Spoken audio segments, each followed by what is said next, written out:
Здравейте, нещички, аз съм Габриел и днес ще покажа моя нов сетъп. Като цяло сетъпът ми претърпя много промени, много подобрения. Тук някъде ще ви взе снимка на стария ми сетъп. Бях буквално от един лаптоп на Acer. Много зле беше. Ще ви оставя и спецификациите на самия лаптоп на снимката. Нека започвам. Започваме първо с компютъра, именно най-важната част. Компютъра е на HP Victus 15L. Той разполага с Intel Core i5 13400F, 10 ядра. Видеокартата му е 3050 RTX на OM, 8 GB. Също така има и една плочка RAM 16 GB, която е на 3200 МHz. Има едно SSD NVMe, което е 512 и скоро ще бъде сменено, или ще сложа едно SSD на SATA 3 слот, което ще бъде сигурно терабайт, нещо такова. Нека минаваме към периферията. Някакъв рандом мауспад от Amazon, клавиатурата от Amazon и тя, Magigi Star 61, два custom keycap, Red Switches. Тук виждаме мишката, която е Razer Dead Adder Essential. Слушалките HyperX Cloud Stinger S на Kingston. Много добри. Много съм доволен. Вече втора година ги ползвам. Брутални.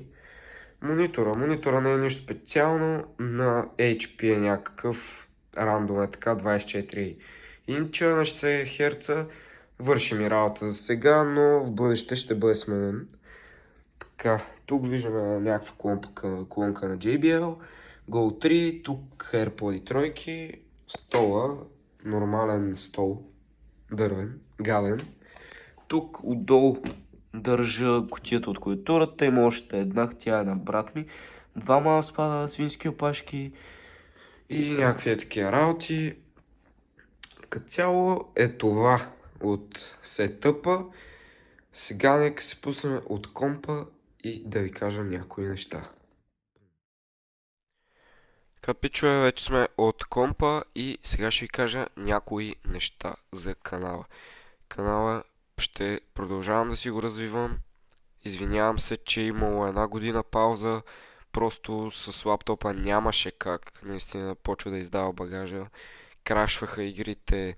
Като цяло нищо не ставаше като хората. Един клип го снимам 4 пъти, накрая не се запазил. Като цяло доста проблеми относно поредицата на GTA San Andreas Story мода. Ще се опитам да направя всичко възможно да си върна сейфа, тъй като е на лаптопа. Дано всичко стане, за да мога да си продължа поредицата. Също така ще виждате клипове на Fortnite, на Payday, на CS2, на Farming 22. Също така ще подготвя още някои нови игри, които няма да ви спълвам за сега. И се надявам съдържанието, което правя, да ви харесва и за напред, тъй като съм ви подготвил доста неща.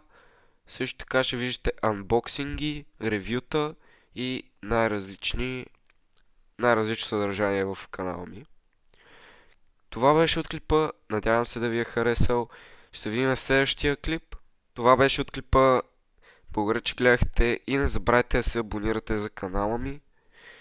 Нищо не ви коства, безплатно отнема една секунда, може да си пуснете към банката, ако искате в бъдеще да получавате известия, когато качвам нов клип. Също така не забравяйте да лайкнете и чао, чао, ще се видим в следващия клип.